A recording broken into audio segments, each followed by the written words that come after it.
In the ancient land of Jerusalem, where the hills rolled like waves and the olive trees swayed under the golden sun, a young boy grew up in the shadow of a great man. His name was Suleiman, the son of Dawood, a prophet and a king whose voice could soothe hearts and whose courage could topple giants.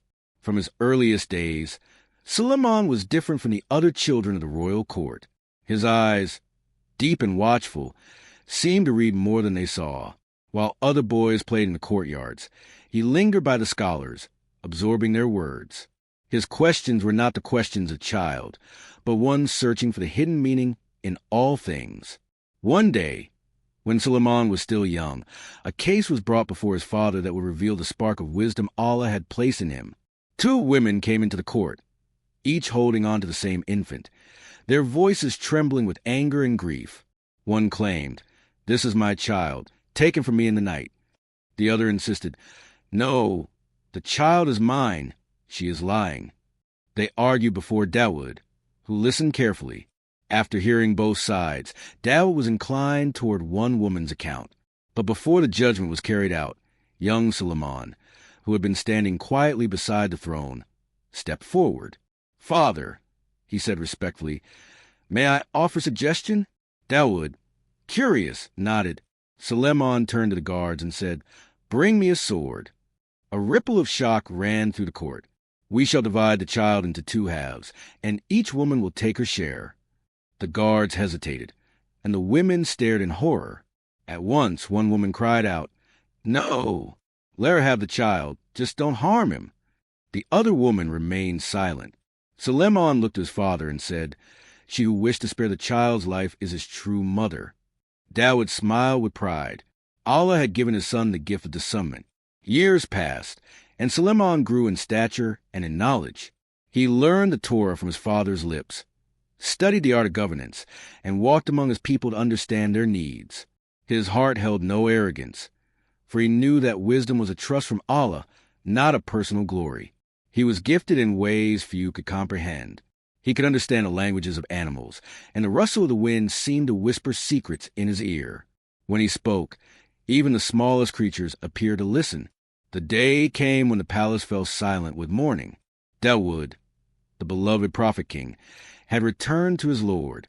The crown, heavy with history, was placed upon Suleiman's head. The people wept for their loss, but hope stirred in their hearts, for they believed the young king would walk the same righteous path. Suleiman stood before his people, the sunlight catching on the golden threads of his robe, and declared that his reign would be one of justice, compassion, and obedience to Allah. His words were not lofty promises, but a solemn oath. From the first days of his rule, Suleiman's wisdom became known far beyond the borders of his kingdom. He would sit in judgment over disputes that baffled the wisest elders, finding solutions that left both justice and mercy satisfied. Yet his power was not only in law and governance. Allah had granted him mastery over the winds, the ability to command them as a shepherd guides his flock. His armies were unlike any the world had seen. Men, birds, and jinn all served under his command. The jinn, some of whom were rebellious by nature, obeyed his word and labored in his service, building mighty palaces, statues, and vessels as vast as seas. One day, while inspecting his troops, Suleiman noticed the absence of a small but faithful servant, the hoopoe bird. This bird often scouted distant lands of king, bringing back news of far-off peoples and their ways. "What is the matter with the hoopoe?" Suleiman said, "that I do not see him? Is he among the absent? I will punish him severely or slaughter him, unless he brings me a clear reason." Not long after, the hoopoe arrived, flapping its wings in haste. "I have come to you," it chirped, "with knowledge you do not have. I have discovered a land ruled by a woman, and she has been given every possession of kingship. Her throne is magnificent, but she and her people worship the sun instead of Allah." Intrigued, Suleiman sent the bird back with a letter inviting the queen to submit to the worship of the one God. The queen, known as Bilqis, read the letter with careful eyes. She was wise herself and not quick to act in pride. She sent Suleiman gifts, hoping to test his intentions, but he rejected them. "What Allah has given me is better than what he has given you," he sent back word, determined to see for herself. Bilqis set out to meet this prophet king. Before she arrived, Suleiman turned to his assembly of jinn and men and asked, "Who will bring me her throne before she comes to me in submission?" A mighty jinn boasted that he could bring it before Suleiman rose from his seat, but one who had knowledge of the book said, "I will bring it to you before your glance returns to you." And in the blink of an eye, the throne stood before Suleiman. He smiled not in pride, but in gratitude, saying, "This is from the bounty of my Lord, to test me whether I will give thanks or be ungrateful." When Bilqis entered Suleiman's court, she was shown her throne, subtly altered. She looked upon it and said, "It is as though it is the same." Her cautious words revealed her growing realization of his power and the truth he carried. Then, invited into a great hall with floor glass, so clear it seemed like water, she lifted her skirts, thinking she would be stepping into a pool. Suleiman told her it was a smooth, crystal surface. In that moment, her heart recognized the signs of Allah, and she declared her submission. "My Lord, I have wronged myself, and I submit with Suleiman to Allah, the Lord of the worlds." Under Suleiman's rule, the kingdom flourished beyond imagination.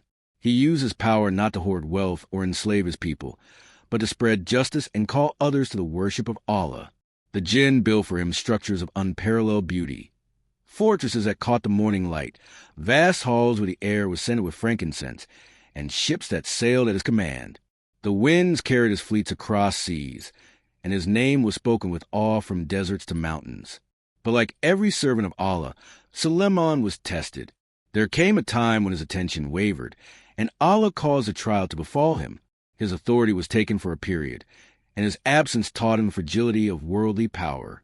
Yet his faith did not falter, and when Allah restored his kingdom, he ruled with even greater humility. Years passed, and the man who had once been a boy solving disputes in his father's court grew old.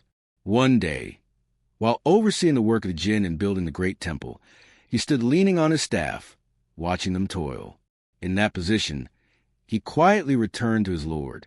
For days, the jinn continued their labor, thinking their king still watched. It was only when a small creature, a termite, gnawed to the wood of his staff, causing his body to fall, that they realized he had passed away. This was a lesson. Had they known the unseen, they would not have continued in hard labor, thinking he was alive.